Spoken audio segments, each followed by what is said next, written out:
부활절 하나님께서 우리에게 허락하신 말씀은 요한복음 20장 19절로 29절 말씀입니다. 요한복음 20장 19절로 29절 말씀을 제가 받들어 봉독하겠습니다. 이날 곧 안식 후 첫날 저녁 때에 제자들이 유대인들을 두려워하여 모인 곳에 문들을 닫았더니 예수께서 오사 가운데 서서 이르시되 너희에게 평강이 있을지어다. 이 말씀을 하시고 손과 옆구리를 보이시니 제자들이 주를 보고 기뻐하더라. 예수께서 또 이르시되 너희에게 평강이 있을지어다. 아버지께서 나를 보내신 것 같이 나도 너희를 보내노라. 이 말씀을 하시고 그들을 향하사 숨을 내쉬며 이르시되 성령을 받으라.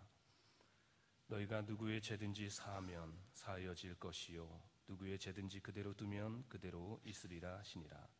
12 제자 중에 하나로서 디두모라 불리는 도마는 예수께서 오셨을 때에 함께 있지 아니한지라.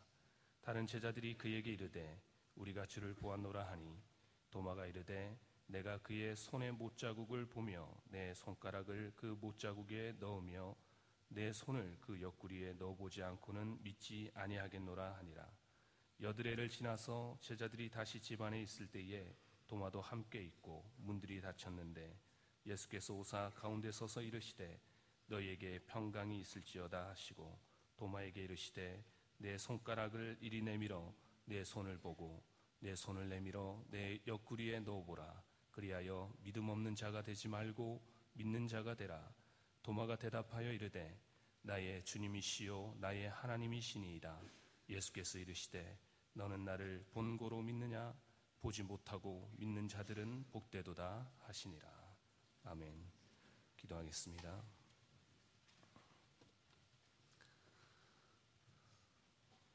우리가 일찍이 죄인 되었을 때에 우리를 위해 십자가에 달려 죽으신 그 그리스도의 사랑과 헌신을 생각할 때에 그 감사와 사랑을 무엇으로 표현할지 감히 감당치 못한 저희들 인생들이 오늘 이 시간 하나님 앞에 나와 예배를 드립니다. 주님, 오늘은 특별히 죽음 가운데 사망 가운데 부활하신 그 주님을 찬양하며 주님을 예배하기 위해 나왔습니다. 하나님, 그러므로 주님은 지금도 여전히 살아계시고 우리와 함께 역사하심을 믿습니다. 하나님, 우리의 종교는 죽은 자의 종교가 아니요 살아있는 자의 종교요, 또 믿는 우리 하나님은 여전히 살아 역사하시는 그 하나님을 고백하며 하나님 나아갑니다. 주님, 저희들의 심령을 붙잡아 주시고 더는 죽은 자와 같이 살지 아니하고 살아 역사하는 자와 같이 살 수 있도록 도와주시옵소서. 그럼에도 불구하고 사단은 언제나 우리를 참소하고 우리를 넘어뜨리기에 하나님 쉬지 않고 있습니다. 그러기에 하나님 더욱더 말씀 위에 굳건하게 서서 기도로 무장하여 하나님 날마다 승리의 삶, 부활의 삶을 살아가게 하여 주시옵소서. 그런즉 이 일에 대하여 우리가 무슨 말을 하리요? 만일 하나님이 우리를 위하여 위하시면 누가 우리를 대적하리요? 자기의 아들을 아끼지 아니하시고 우리 모든 사람을 위하여 내어주신 이가 어찌 그와 함께 모든 것을 우리에게 주시지 아니하겠느냐? 누가 능히 하나님께서 택하신 자들을 고발하리요? 의롭다 하신 이는 하나님이시니 누가 정죄하리요? 죽이실 뿐 아니라 다시 살아나신 이는 그리스도 예수시니 그는 하나님 우편에 앉아 계신 자요 우리를 위하여 간구하시는 자니라. 누가 우리를 그리스도의 사랑에서 끊으리요?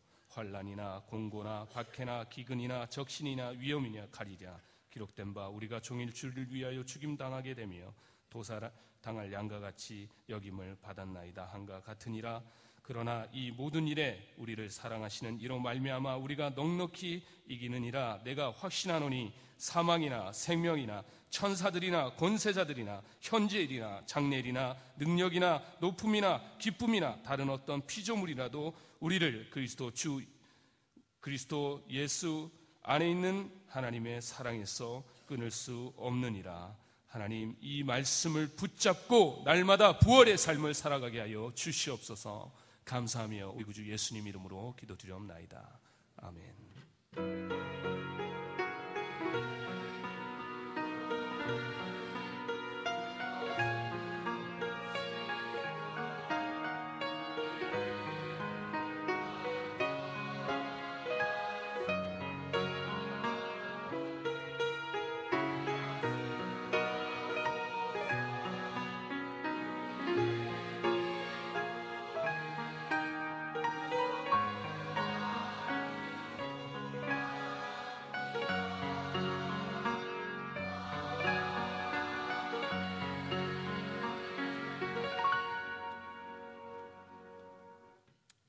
모두 자리에 앉아주시기 바랍니다. 이 시간에는 성가대에서 하나님께 찬양을 올려드리겠습니다.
주님께서 기뻐 받아주신 줄로 믿습니다. 이 시간에 봉독해 주신 요한복음 20장 19절로부터 29절까지 말씀을 가지고 부활신앙의 특징이라는 제목으로 김성구 목사님 말씀 전해 주실 때 큰 은혜 되시길 바랍니다.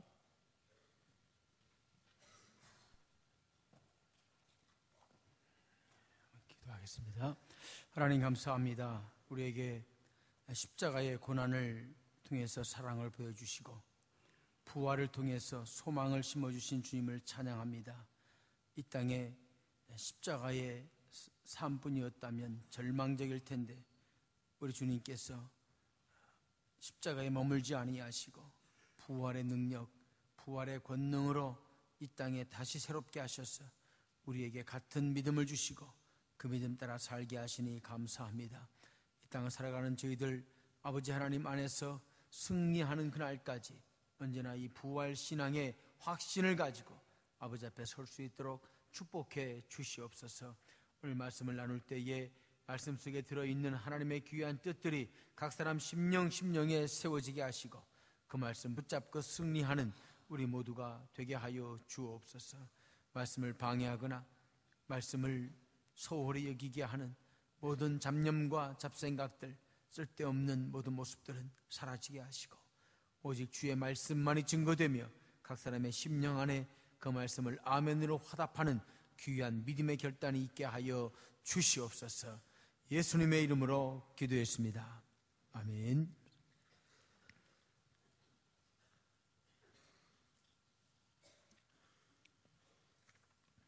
십자가에서 예수 그리스도께서 혹시 하나님의 아들로서 기적을 행하시고 능력을 행하시고 어쩌면 십자가에서 내려오셔서 십자가에 못 박게 한 그 로마 병정, 유대 병정들을 다 다스리시고 하나님께서 예수 그리스도를 통해서 이스라엘의 회복을 가져올지도 모른다고 하는 그런 막연한 기대 가운데 있던 그들의 기대가 있었지만 끝내 주님은 십자가에서 그대로 운명하셨습니다.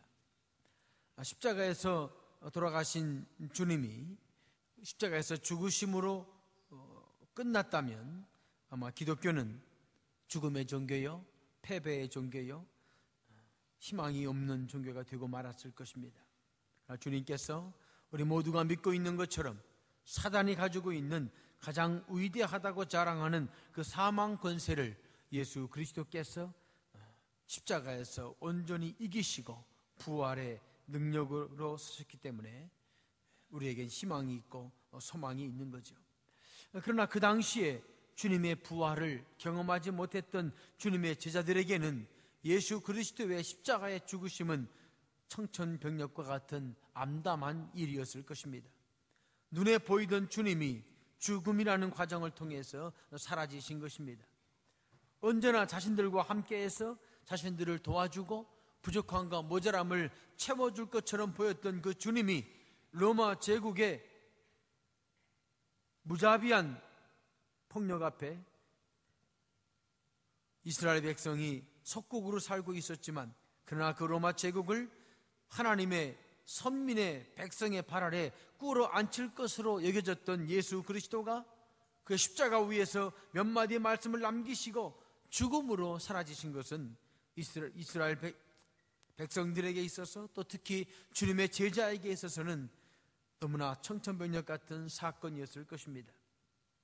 그 주님을 통해서 이스라엘 백성과 주님의 제자들은 오병이어의 기적을 경험했고 그 주님을 통해서 귀신의 세력에 잡혀서 꼼짝 못하던 그 영혼들을 회복시키셨고 온갖 병에 시달리던 이스라엘 백성들의 고난을 그 예수 그리스도의 놀라운 능력으로 회복시키시며 귀신들을 물리치셨던 주님이셨기 때문에 이들의 아픔과 이들의 놀라움은 더했을 것입니다. 막힘이 없던 주님, 모든 행동에 자신감이 넘쳤던 주님, 3년 동안이나 믿고 의지하고 하나님의 나라가 도래하면 주님과 함께 영원한 나라를 건립할 것을 꿈꾸던 그들의 꿈은 예수 그리스도의 십자가의 죽으심으로 말미암아 사라지는 것처럼 보였습니다. 그래서 그들은 절망했을 것입니다.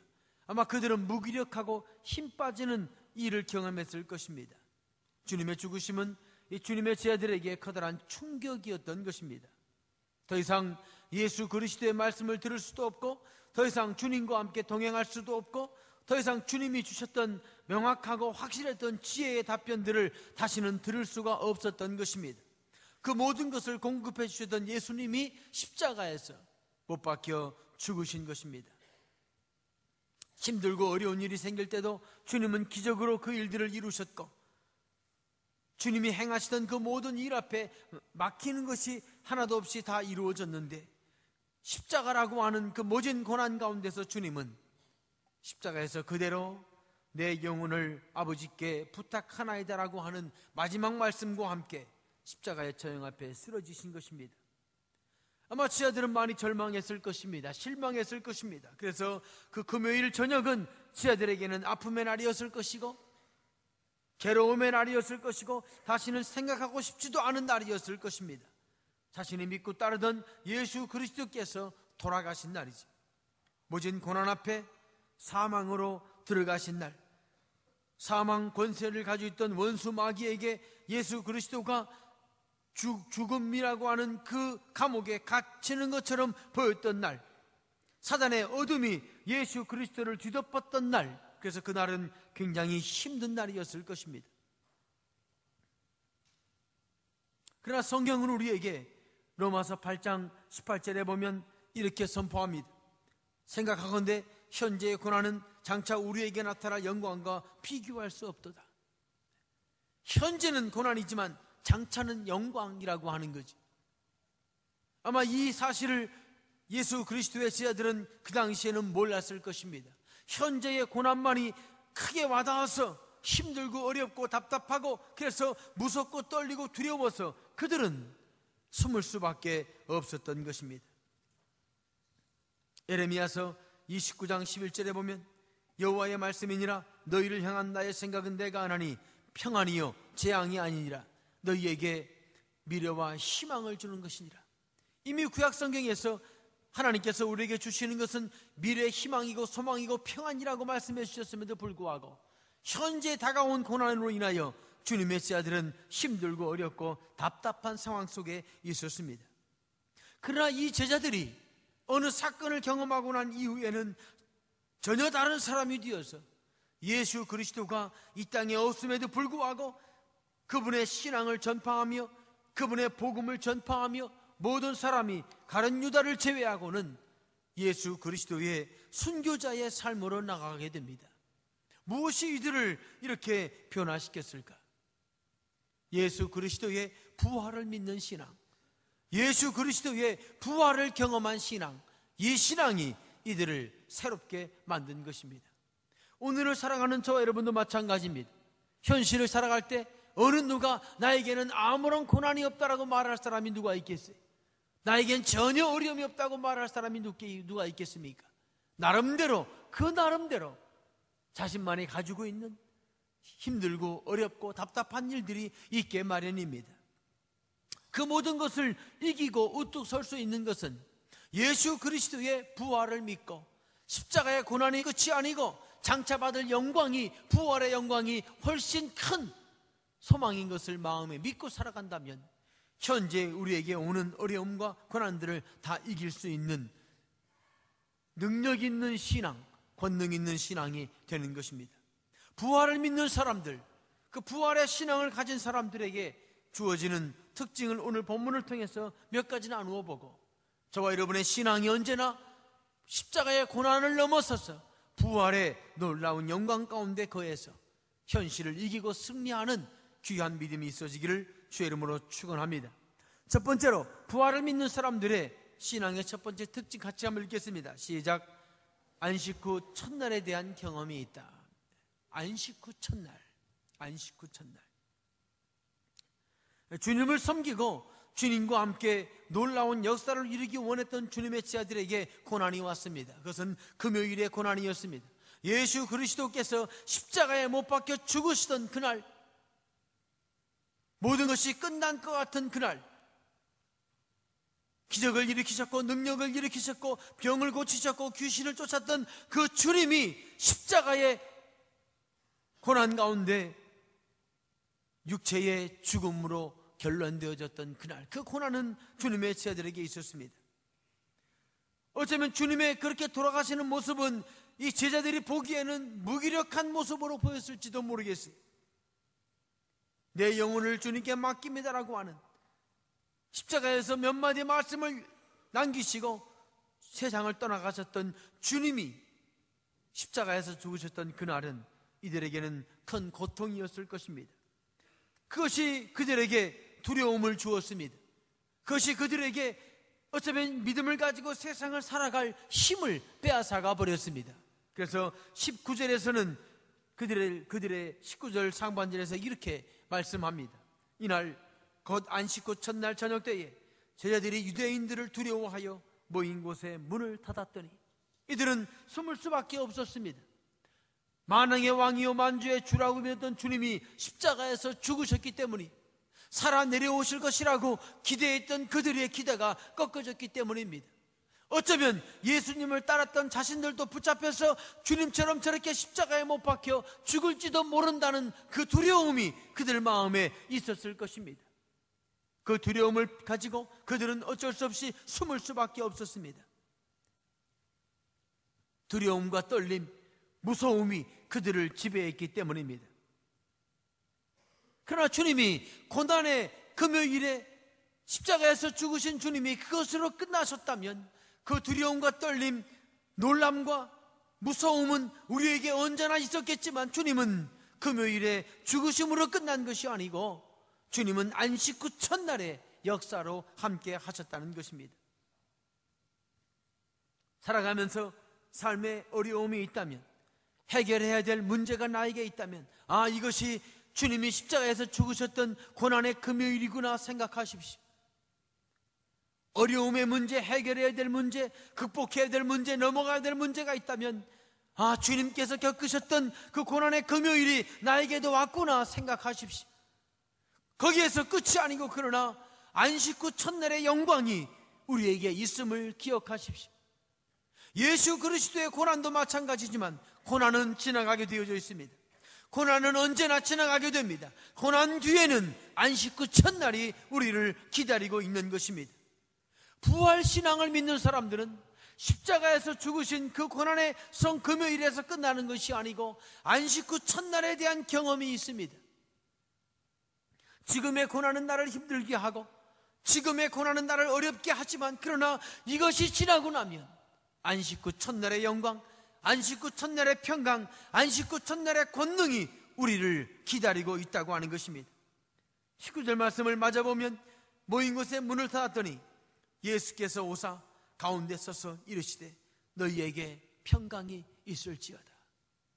안식 후 첫날에 두려움에 떨고 있던 그들에게 주님이 오셔서 평안을 선포합니다. 너희에게 평강이 있을지어다. 고난으로 죽은 줄 알았던 주님이 안식 후 첫날에 부활로 영광 가운데 나타나신 것입니다.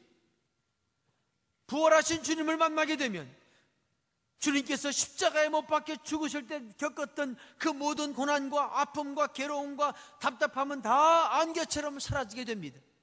안식 후 첫날을 경험하면 금요일의 두려움은 사라지고 금요일의 무서움은 사라지고 그날 겪었던 예수 그리스도가 죽으심으로 말미암아 내 마음에 채워졌던 그 모진 고난들은 사라지게 되는 것입니다. 안식 후 첫날의 부활이 모든 걸 이기게 하는 것입니다. 그날은 소망이 있는 날이고 그날은 희망이 있는 날입니다. 기쁨과 축복이 넘치는 날, 예수 그리스도의 평강이 선포되는 날. 그래서 평강이 두려움을 쫓는 날이고 평강이 무서움을 쫓는 날이고 잠그고 숨어있던 그들에게 용기가 심어지는 날이 바로 안식 후 첫날인 것입니다. 부활을 확신하는 사람들, 나도 예수님이 부활하신 것처럼 나도 언젠가 주님이 오시는 날, 나도 주님의 부활에 동참해서 주님의 부활이 나의 부활이 되고 주님의 부활이 나의 영광이 돼서 주 앞에 설 것을 믿는 사람들에게는 안식 후 첫날의 소망이 마음에 있는 것입니다. 그날 주님은 죽음을 구체적으로 이기셨습니다. 안식 후 첫날 주님을 짓눌렀던 사망 권세는 주님의 생명 앞에 무릎을 꿇었습니다. 그날 하나님의 능력이 생명을 통해서 이 세상에 새롭게 선포된 날입니다. 그래서 그 안식 후 첫날은 기쁨의 날이고 감사의 날입니다. 그 안식 후 첫날은 고난이 잊혀지는 날이고 힘들고 어려웠던 모든 것이 사라지는 날입니다. 새로운 세상, 부활의 세상이 마음에 다가오는 날입니다. 주님의 부활이 새로운 능력이 되고 권능이 되는 날입니다. 이전 것은 다 지나가고 새로운 주님의 부활이 우리의 마음에 심어지는 날입니다. 죽음이 생명에게 패배한 날입니다. 예수 그리스도의 생명의 영광이 죽음을 밟고 사망을 밟고 우뚝 서게 되는 날입니다. 새로운 예수 그리스도가 주신 생명이 시작하는 날입니다. 승리하신 날입니다. 주님의 십자가의 순종이 결실하는 날입니다. 주님의 십자가의 말없는 순종이 생명으로 열매 맺는 날이 안식 후 첫날입니다. 죽으심을 넘어서서 생명으로 새롭게 서신 날, 죽음의 저주와 죽음의 고난 가운데 십자가의 어려움 가운데서 생명과 희망의 꽃을 핀 날이 바로 그날 안식 후 첫날입니다. 그날에 주님의 평강이 선포되고 하나님의 사랑이 세상을 감싸게 되고 하나님의 놀라운 천국 백성의 기쁨이 이 세상에게 선포된 날이 안식 후 첫날입니다. 부활을 믿는 사람에겐 안식 후 첫날에 대한 소망이 있습니다.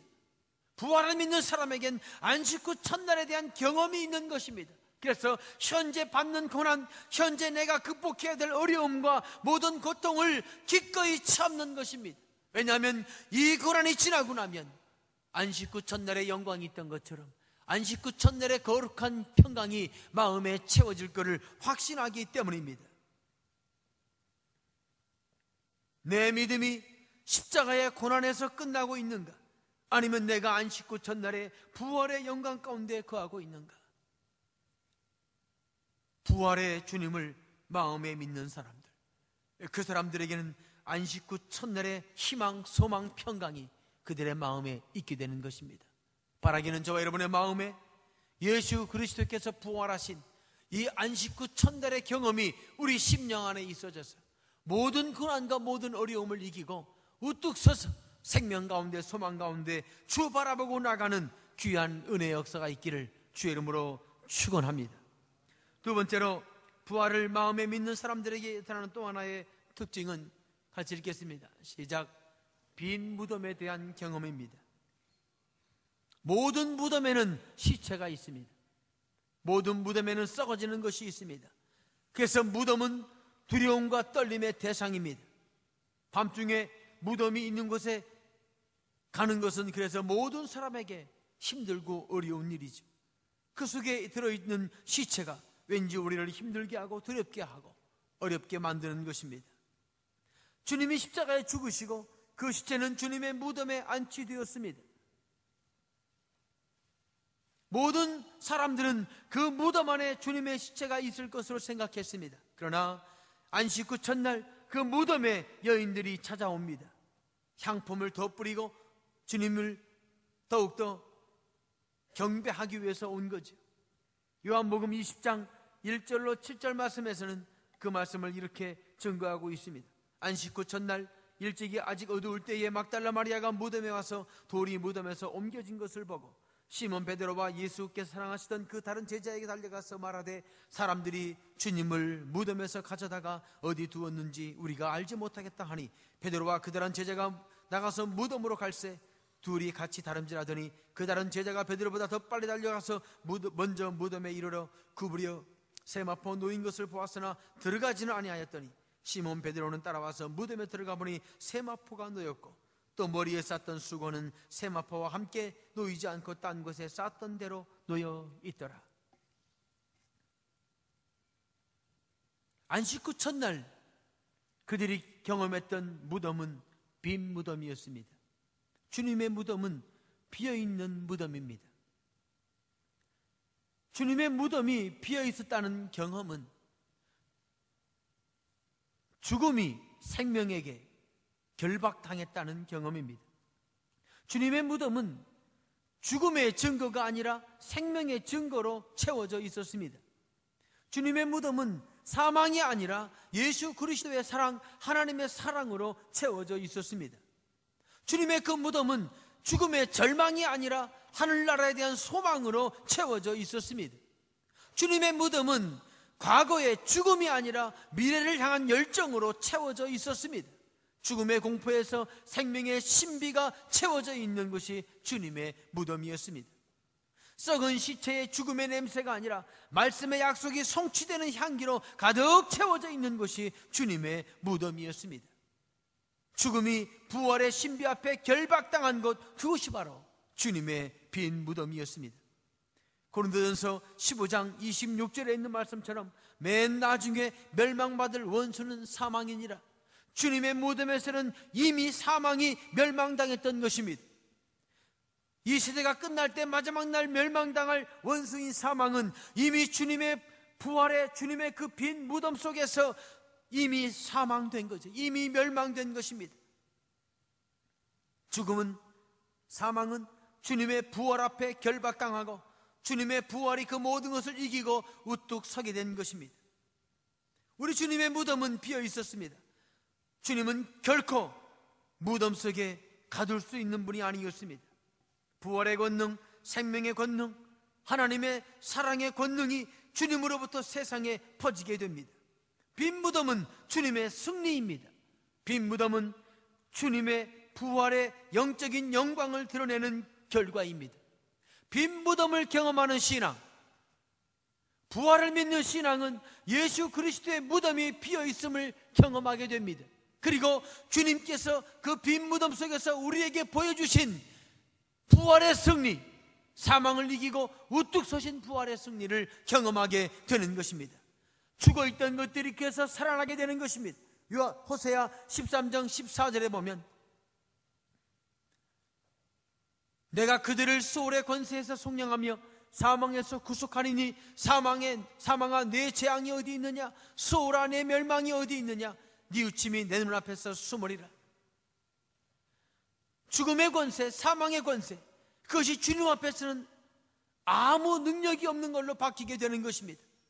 사망 권세가 예수 그리스도를 짓눌렀지만 예수 그리스도의 놀라운 능력은 무덤을 빈 무덤으로 만들고 사망이 아무것도 아닌 것으로 만드셨습니다.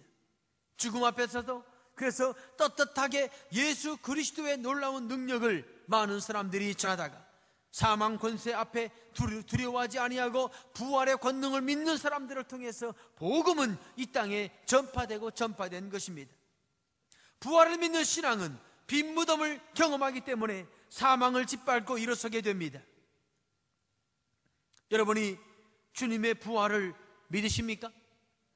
부활을 믿으시면 아멘. 부활을 믿는다면 여러분 안에 빈 무덤의 경험이 있기를 주의 이름으로 축복합니다. 여러분 안에 거짓말하는 습관이 있습니까? 썩어진 냄새가 나는 하나님이 기뻐하지 않으시는 그 죽음의 증거가 마음에 있습니까? 그렇다면 예수 그리스도의 빈 무덤을 경험하시고 그 속에서 진실로 거짓을 이기십시오. 그것이 빈 무덤의 경험입니다. 내 입에서 부정적인 말, 죽이는 말, 썩이는 말이 나옵니까? 주님의 빈 무덤을 생각하십시오. 예수 그리스도의 빈 무덤의 역사가 여러분의 입에서 감사가 나오도록 함께 하실 것입니다. 내 안에 없어져야 될 이 세상에 육신의 습관이 있습니까? 죄의 습관이 있습니까? 왠지 누군가를 미워하고 다투는 마음이 있습니까? 예수 그리스도의 빈 무덤을 경험하십시오. 죽음의 냄새, 썩음의 냄새, 시체의 냄새가 머무는 그 마음을 만들지 마시고 비워버리십시오. 빈 무덤을 경험하는 사람들, 그 속에는 죽음과 두려움과 떨림과 냄새나는 세상의 죄악의 모든 것들이 사라지게 되고 예수 그리스도의 부활의 역사가 그 마음에 가득 채워져서 새로운 사람으로 점점점 성장해 나가는 것입니다. 예수 그리스도의 무덤이 그냥 비어있던 것이 아니고 오늘 그 빈 무덤이 내 마음에 임해서 내 안에 있는 더러운 것들을 비워버리고 내 머릿속에 있는 나쁜 생각들을 비워버리고 내 습관 속에 있는 하나님이 기뻐하지 않는 것들을 비워버리는 능력으로 역사하게 되는 것입니다.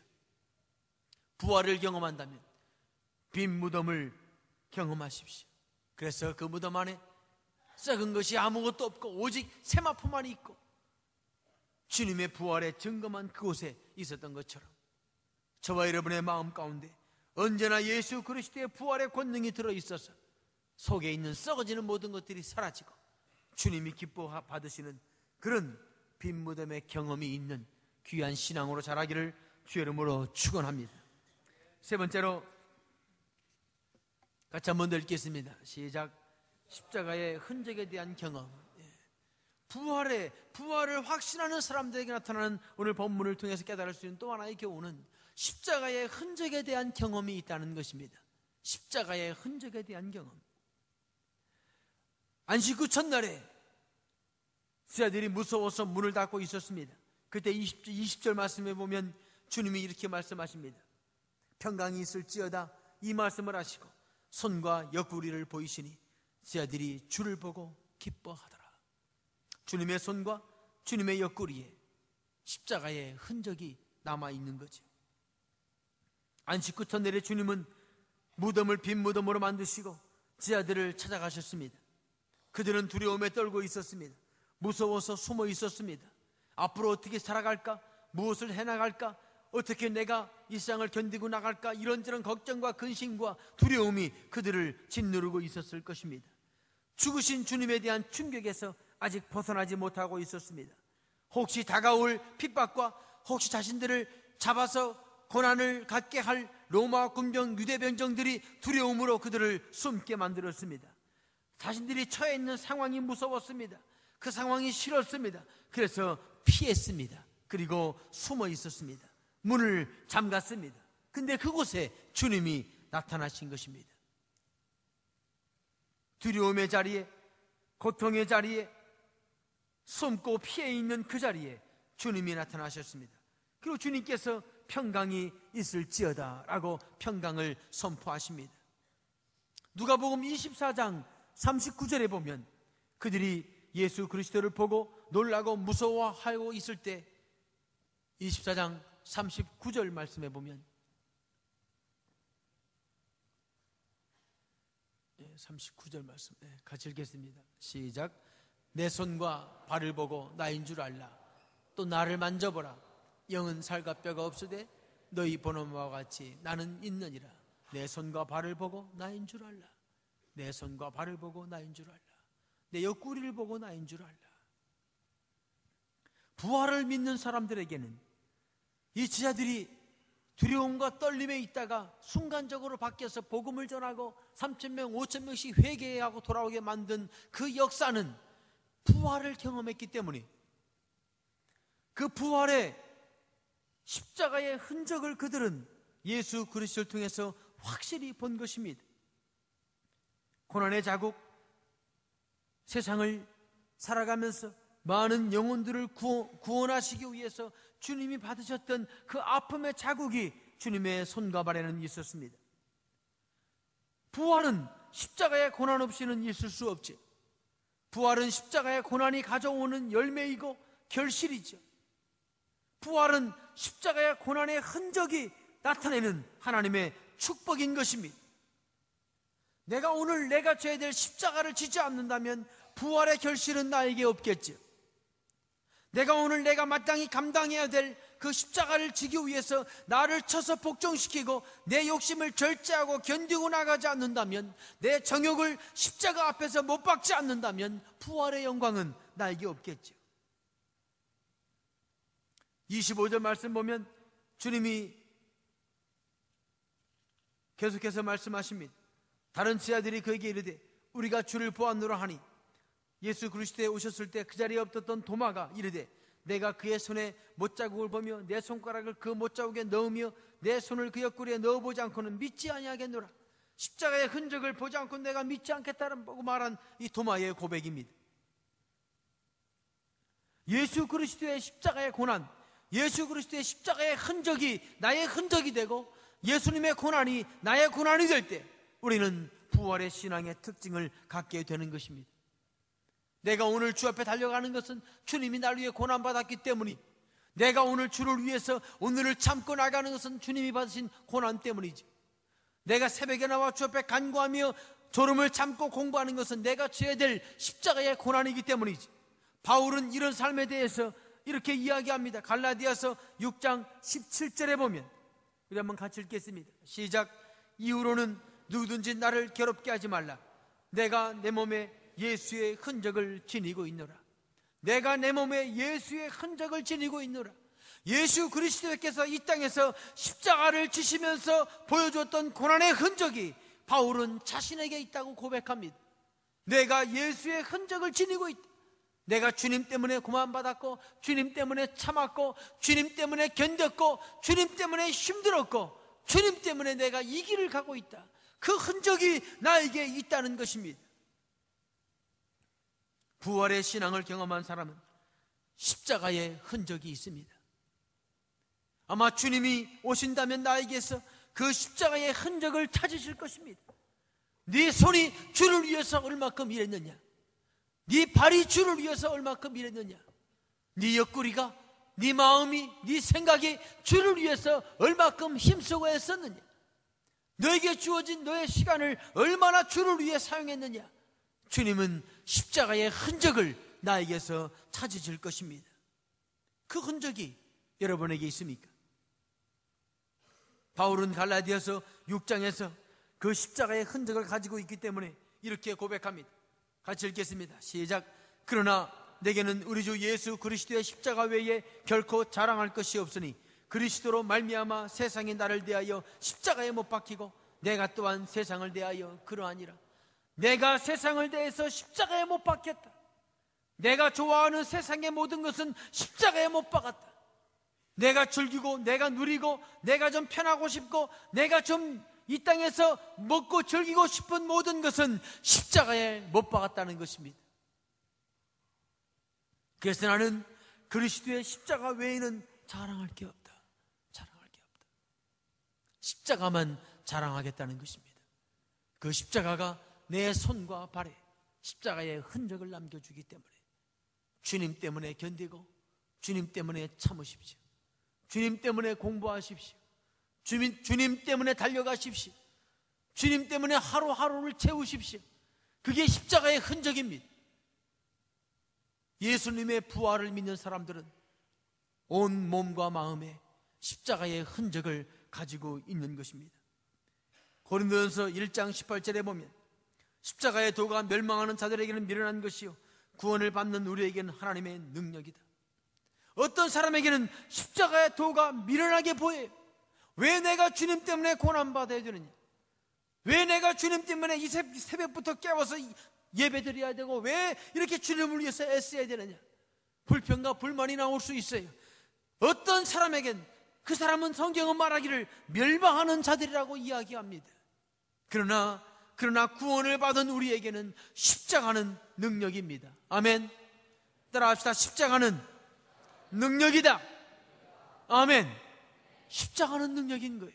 내가 받는 십자가, 내가 지는 십자가, 내가 갖고 가는 이 고난의 십자가는 능력이 되는 것입니다. 여러분 손과 여러분 발에 여러분 마음의 생각에 십자가의 흔적을 남기십시오. 십자가의 흔적을 남기세요. 고난 주간을 지내오면서 예수님을 얼마큼 생각하셨습니까? 어느 틈엔가 고난 주간이 아니야. 할 거 다 하고 즐길 거 다 즐기고 누릴 거 다 누리고 볼 거 다 보고 영화 보고 즐기고 고난 주간이 아니. 흔적이 없어요. 흔적이. 내가 하고 싶은 거 다 하고 내가 놀고 싶은 거 다 놀고 어떻게 주님의 흔적이 내 안에 있겠습니까? 부활의 신앙을 믿는 사람은 예수 그리스도의 고난의 흔적을 갖게 되는 것입니다. 골로새서 2장 15절에 보면 통치자들과 권세들을 무력화하여 드러내어 구경거리로 삼으시고 십자가로 그들을 이기셨느니라. 아멘. 십자가로 모든 것을 이기신 주님. 부활의 신앙은 이 십자가의 흔적의 증거를 가지게 되는 것입니다. 나에게 부활의 신앙이 있다면 안식 후 첫날의 그 놀라운 경험을 마음에 품으십시오. 나에게 부활의 신앙이 있다면 빈부덤의 축복을 마음에 품고 내 안에 있는 추한 것들을 다 비워버리십시오. 내게 부활의 증거가 있다면 십자가의 흔적을 내 몸과 내 마음에 가지십시오. 주님을 위해서 일하고 주님을 위해서 애쓰고 공부를 해도 친구를 도와도 어떤 것을 해도 주님의 십자가의 은혜로 감당하십시오. 여러분이 학창시절에 이런 것을 배우고 이런 것을 삶 속에 실천하고 나간다면 여러분을 통해서 하나님이 일하실 것은 무궁무진하고 무한한 것입니다. 십자가가 없이는 승리가 없습니다. 부활의 신앙은 이 십자가를 영광으로 바꾸어 주는 것입니다.